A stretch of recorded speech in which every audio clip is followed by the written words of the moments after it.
제가 받들어 봉독하겠습니다. 그런데 뱀은 여호와 하나님이 지으신 들짐승 중에 가장 간교하니라. 뱀이 여자에게 물어 이르되 하나님이 참으로 너희에게 동산 모든 나무의 열매를 먹지 말라 하시더냐. 여자가 뱀에게 말하되 동산 나무의 열매를 우리가 먹을 수 있으나 동산 중앙에 있는 나무의 열매는 하나님의 말씀에 너희는 먹지도 말고 만지지도 말라. 너희가 죽을까 하노라 하셨느니라. 뱀이 여자에게 이르되 너희가 결코 죽지 아니하리라. 너희가 그것을 먹는 날에는 너희 눈이 밝아져 하나님과 같이 되어 선악을 알 줄 하나님이 아심이니라. 여자가 그 나무를 본즉 먹은즉도 하고 보안즉도 하고 지혜롭게 할 만큼 탐스럽기도 한 나무인지라. 여자가 그 열매를 따먹고 자기와 함께 있는 남편에게도 주매 그도 먹은지라. 아멘.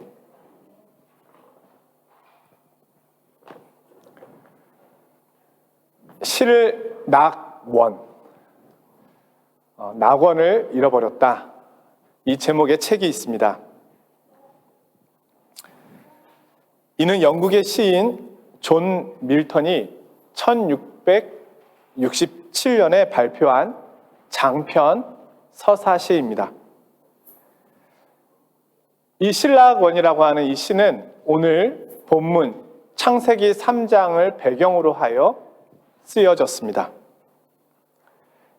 1만행으로 되어 있고 오늘날의 책으로 따지면 500페이지가 된다고 합니다.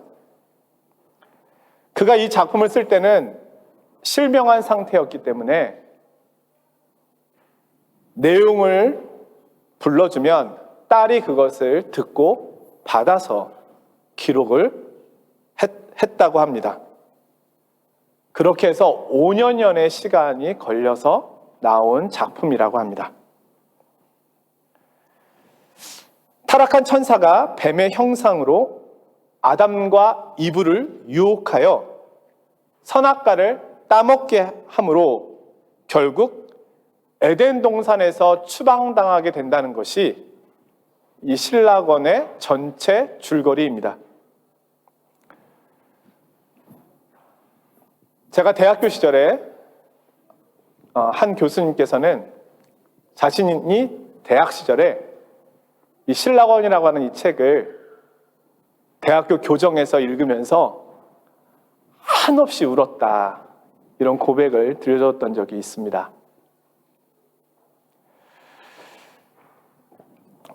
몇 가지 주요 내용을 한번 소개해 볼까 합니다. 하나님께 반역한 사탄이 뱀으로 형상화하여 이브가 혼자 있는 것을 보고 찾아옵니다. 자, 이브라고 하는 이 말은 하와의 라틴어 버전입니다.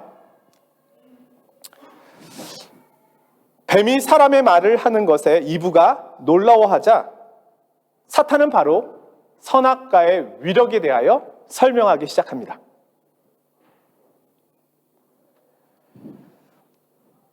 하나님께서 왜 이것을 금지하셨겠는가? 그분은 알고 계셨다. 당신이 그것을 따먹는 날 그렇게도 맑아 보이는, 그러나 실제로는 침침한 당신의 눈이 온전하게 열리고 맑아져서 당신이 신과 같이 될 것이라는 것을, 신들이 그렇게 된 것처럼 선과 악을 알게 될 것이라는 것을, 내가 사람처럼 된 것 같이 당신이 신처럼 되리라는 것을 알고 계셨다. 사탄의 현란한 수사에 넘어간 이브는 드디어 이 금단의 열매를 따먹고 아담에게도 권합니다.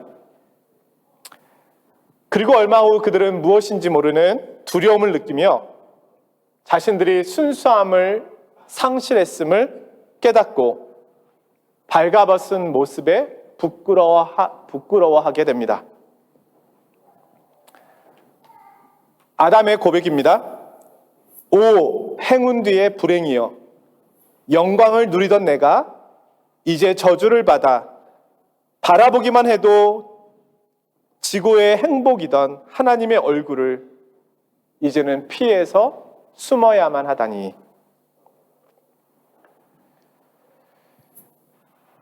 마지막 장면은 이렇게 끝이 난다고 하는데요.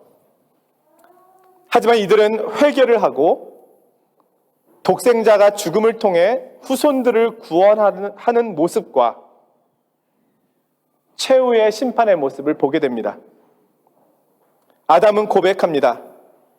오직 하나님만을 두려워하고 사랑하며 자비로우신 그분에게만 의존하고 선으로 악을 정복하며 진리를 위해 고통받는 것이 최고의 승리로 가는 극기임을 명심하게 했습니다. 그리고 이브와 함께 하나님의 약속을 믿고 에덴을 떠나게 됩니다.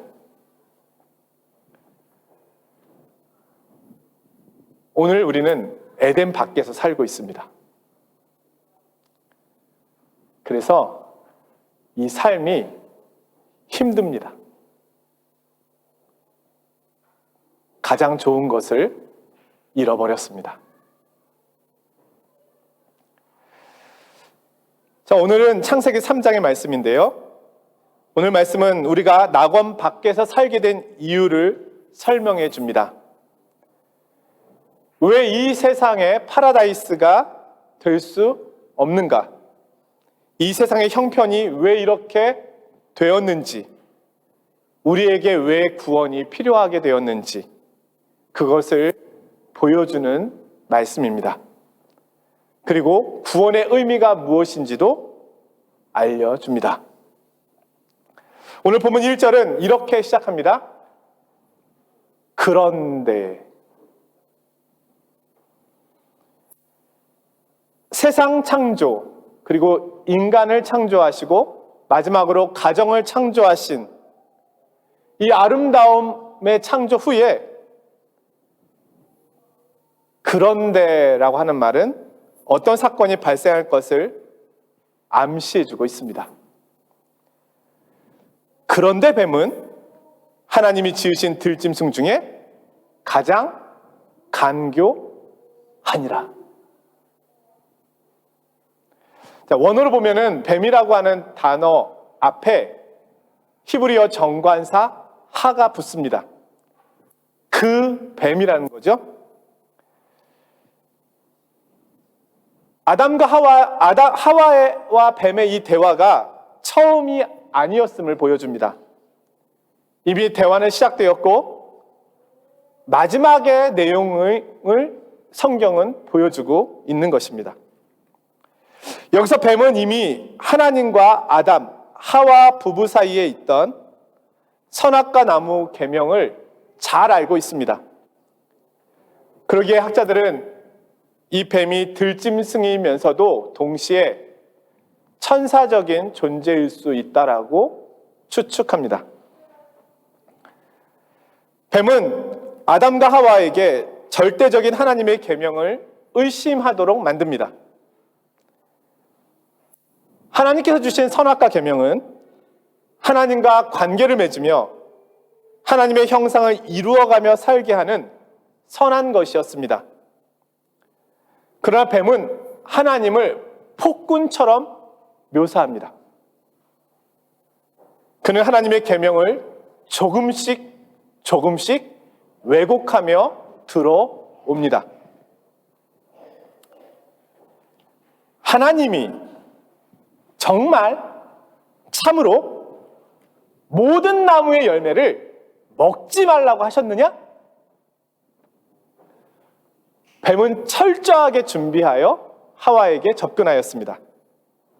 그리고 아담이 없는 하와가 혼자 있는 시간을 누렸습니다.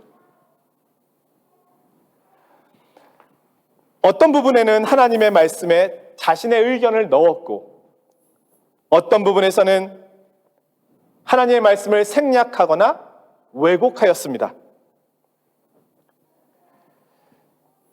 자, 뱀이 하와에게 말할 때 정말이라고 하는 말, 모든이라고 하는 말을 사용하고 있습니다. 자, 이 단어들은 주로 과장할 때 사용되는 단어들입니다. 부부싸움 할 때 많이 쓰는 단어들입니다. 당신이 하는 일들 중에는 모든 것 하나 제대로 된 게 하나도 없어. 모든 거.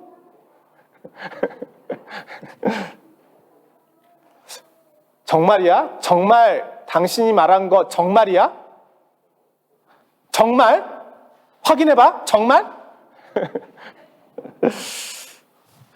이 단어들은 무슨 문제가 있는 양 과장할 때 사용하기 좋은 단어들입니다. 그럼 우리가 기억해야 할 것은 과장도 거짓말입니다. 이에 하와가 응답합니다. 하나님이 먹지도 말고 만지지도 말라고 하셨어. 자신의 생각을 조금 더 붙였습니다. 하나님은 만지지 말라고 말씀하신 적이 없는데요. 에덴 동산에 있는 모든 것이 다 아담과 하와의 것이었습니다. 이들은 모든 것을 먹고 누릴 수 있는 자유가 있었습니다. 그런데 이들은 자유와 허용을 위해 주신 하나님의 계명을 금지와 억압의 계명으로 내용을 변질시켜 버립니다. 하나님의 선한 계명을 나쁘고 잘못된 것처럼 바꾸어 버립니다. 대단하죠? 가장 좋은 계명을 가장 나쁜 계명으로 정반대로 이야기해 버립니다.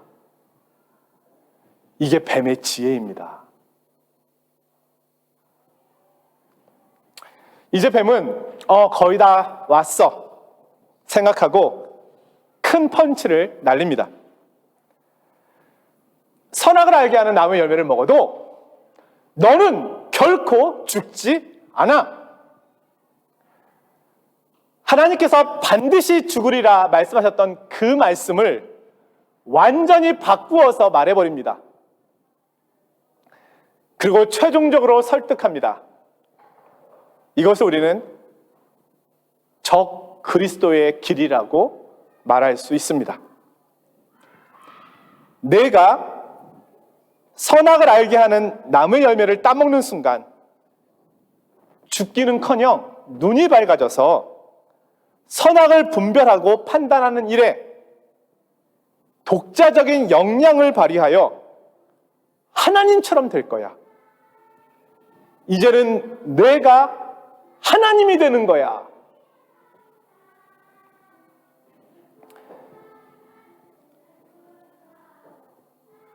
선악을 분별한다고 하는 것은 하나님처럼 선악을 판단하는 정확한 능력을 아담과 하와가 갖게 된다는 것을 의미하는 것은 아니었습니다. 우리가 선악을 분별하는 것은 하나님과의 교제를 통하여 그분의 지혜를 배우는 것을 의미합니다. 하나님과의 교제가 없이 하나님을 떠나서는 선악을 분별할 수 없을 뿐만 아니라 선악을 아는 지혜가 한순간 얻게 되는 것은 아닙니다. 자, 신약의 예수 그리스도를 보십시오. 예수님은 하나님의 말씀에 자라가셨습니다. 하나님의 말씀에 순종함으로 하나님과 교제함으로 선악을 아는 지식을 배워 가셨습니다. 성경은 그가 키가 자라고 지혜가 자랐다 이렇게 말씀하고 있습니다. 그것은 하나님의 말씀에 대한 순종의 결과였습니다. 마찬가지로 오늘 우리도 매일 그리스도와 주를 아는 지식에 날마다 자라가야 합니다. 매일 그분과 교제하며 동행하는 것입니다. 그럴 때 선악을 아는 지혜를 갖게 되는 겁니다. 하와는 끝내 선악과를 따 먹습니다. 그리고 너무너무 친절한 나머지 남편에게도 줍니다. 순간 인간은 하나님처럼 되었습니다. 사탄의 말처럼 된 것처럼 보였습니다. 하지만 그것은 타락이었습니다.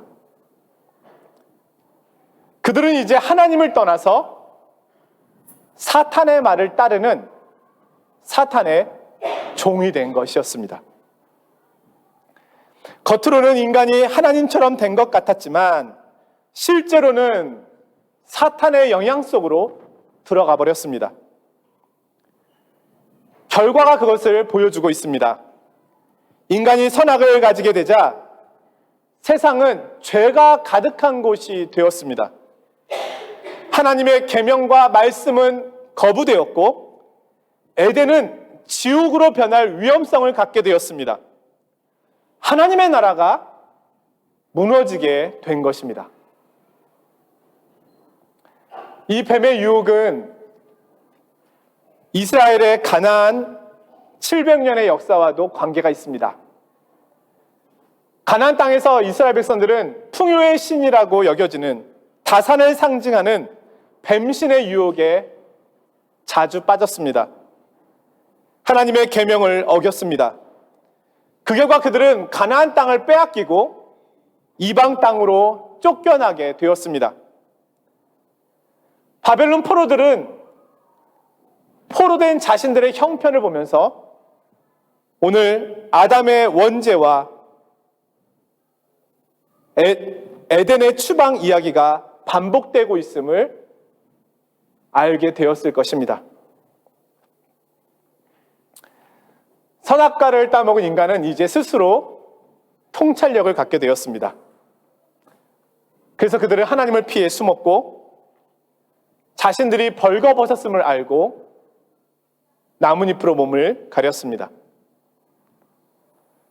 벌거벗음은 동물적인 열등함을 의미합니다. 부부 사이의 인격적인 연합과 친밀성을 표현하였던 벌거벗음이 이제는 내가 벌거벗은 짐승에 불과하다는 것을 보게 된 것입니다. 숨어있는 아담을 하나님께서 찾아오셔서 부르십니다. 아담이 대답합니다. 내가 동산에서 하나님의 소리를 듣고 내가 벗었으므로 두려워하여 숨었나이다. 여기서 보면 아담의 벌거벗음에 대한 두려움은 육체적인 벗음 외에 하나님의 거룩한 심판의 빛에 노출되는 당혹스러움을 표현하고 있기도 합니다. 고린도 후서 5장 3절에는 이렇게 말씀합니다. 우리가 벗은 자들로 발견되지 않으려 함이라. 하나님은 이제 아담의 잘못을 추궁하십니다. 그런데 아담은 잘못했다고 말하지 않고 계속 변명을 늘어놓습니다. 제가요, 선악과를 따먹은 것은 하와 때문이고요. 하와를 주신 분은 하나님이시지요. 많이 듣던 표현입니다. 너무너무 익숙한 표현들이죠.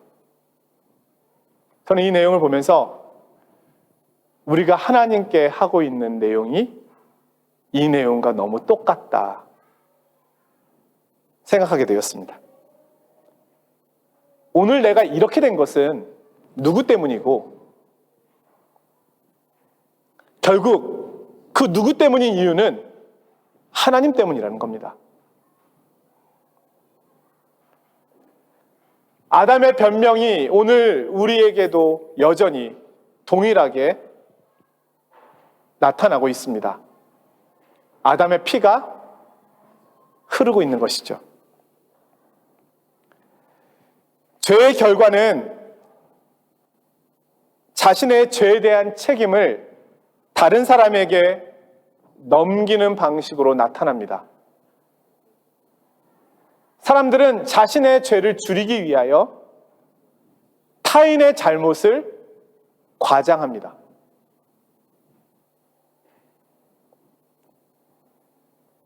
아담은 자신의 죄에 대한 책임을 하와와 하나님께 넘겼고 하와는 뱀에게 넘겼습니다.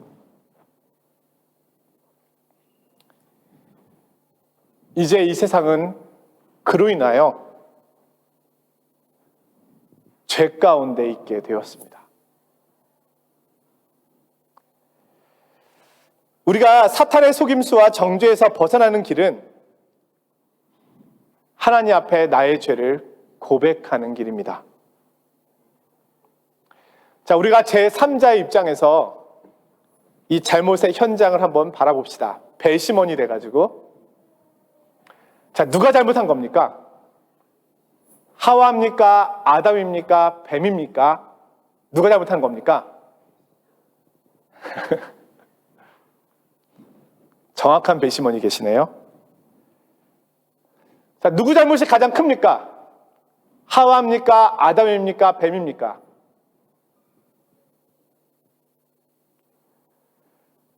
글쎄요, 제가 볼 때는 모두 다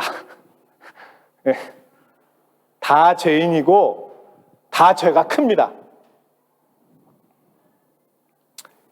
그러면 한 번 더 생각해 보죠. 하나님은 잘못이 있습니까?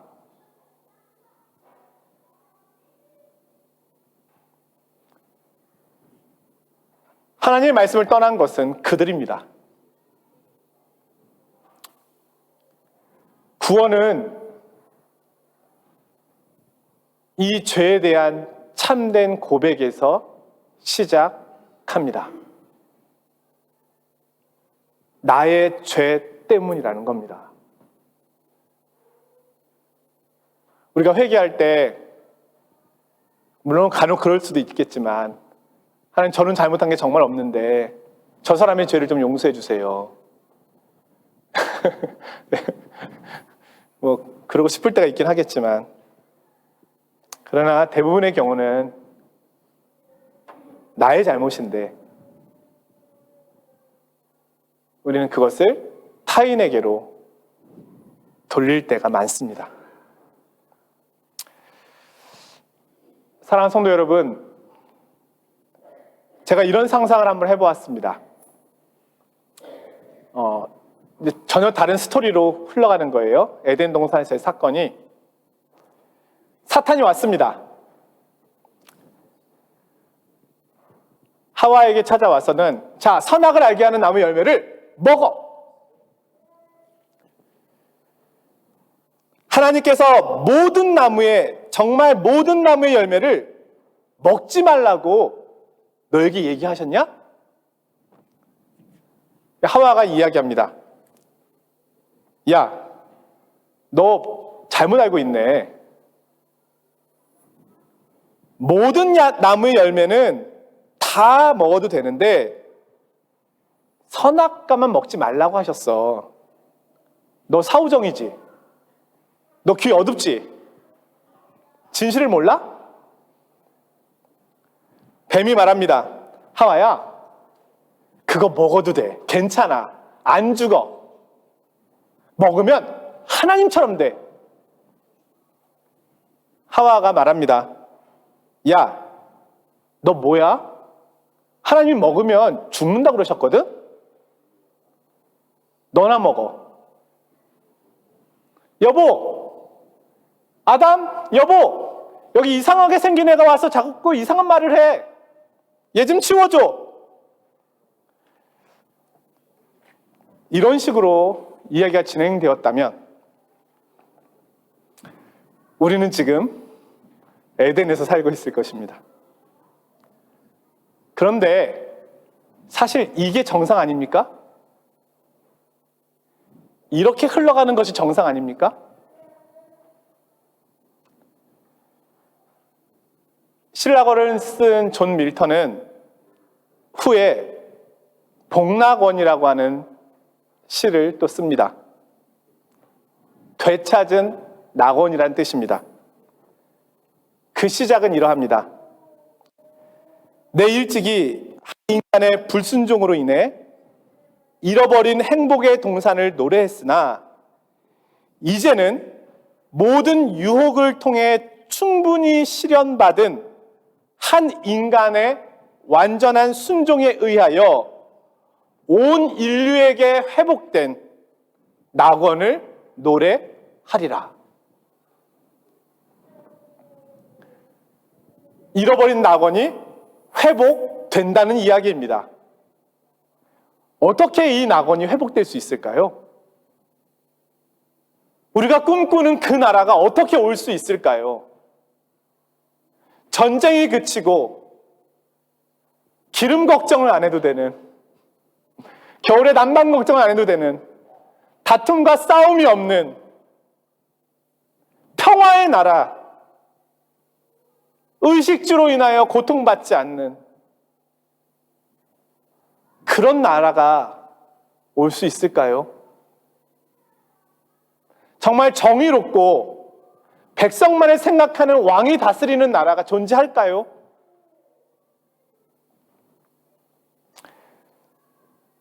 오늘 복락원에서 존 밀턴은 잃어버린 낙원의 회복을 위하여 한 인간의 순종이 있었다고 이야기합니다. 바로 마지막 아담으로 오신 예수 그리스도이십니다. 그리스도께서는 마지막 아담으로 오셔서 첫 번째 아담과는 달리 하나님 아버지의 모든 말씀에 순종하십니다. 예수님께서는 광야에서 40일을 밤낮으로 금식하신 후에 사탄의 시험을 받습니다. 사탄은 왜곡된 말씀을 가지고 계속해서 예수님을 넘어뜨리기 위하여 시험하였습니다. 그때 예수님께서는 하나님의 말씀을 정확하게 인용함으로써 사탄의 꾀를 완전히 격파하고 제압하십니다. 그리고 사탄아 물러가라 말씀하시고 책망하신 후에 신명기 6장 13절의 말씀을 인용하십니다. 주 너희 하나님께 경배하고 다만 그를 섬기라. 예수 그리스도께서는 하나님의 아들 되심에도 불구하고 선악을 아는 일에 있어서 하나님과 동등됨을 취하지 않으시고 하나님 말씀대로 행하셨습니다. 예수님께서 이 땅에서 살아가시는 동안에 자신의 의견을 넣지 않으셨습니다. 하나님의 말씀대로 행하셨습니다. 빌립보서 2장 6절 이하에서 이렇게 말씀하십니다. 그는 근본 하나님의 본체시나 하나님과 동등됨을 취할 것, 강탈할 것으로 여기지 않으시고 오히려 자기를 비워 모든 입으로 예수 그리스도를 주라 시인하여 하나님 아버지께 영광을 돌리게 하셨느니라.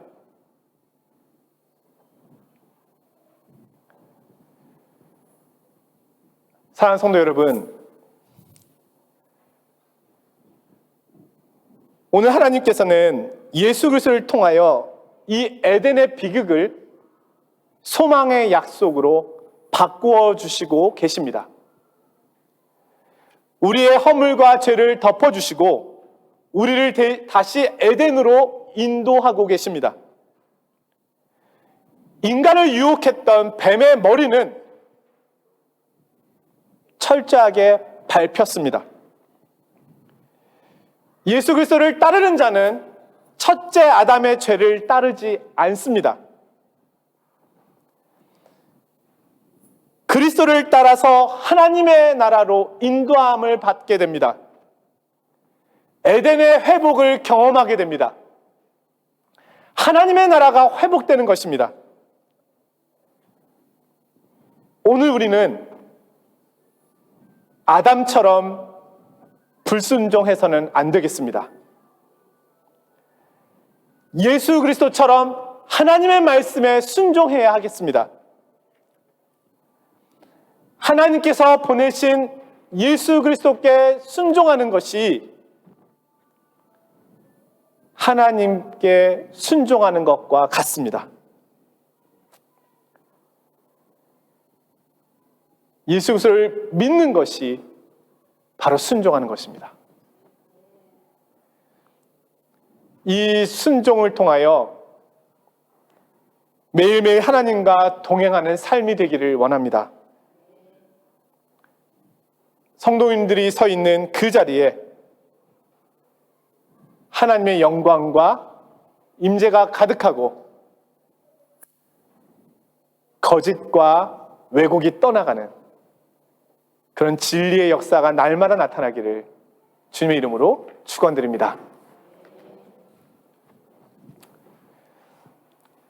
거룩하신 하나님 아버지, 오늘은 어찌 보면 가장 슬픈 이야기를, 말씀을 보았습니다. 그때 순종했더라면, 그때 하나님의 말씀을 들었더라면, 그때 뱀의 유혹 앞에서 하나님의 말씀으로 그를 책망했더라면 우리의 삶은 지금과는 달랐을 것입니다. 그런데 주님, 다시금 고백드리기 원하는 것은 이제 다시는 이 슬픔과 이 아픔이 반복되지 않도록 지금 제가 서 있는 이 자리에서 하나님의 말씀에 순종하게 하여 주옵소서. 후회하지 않도록, 그때 순종했더라면 이라고 반복하지 않도록 예수 그리스도를 믿고 그분과 날마다 교제하며 그분의 말씀에 귀를 기울이며 그분과 함께하는 매일의 삶이 되게 하여 주옵소서. 우리를 구원하러 오신 예수 그리스도의 이름으로 기도드리옵나이다. 아멘.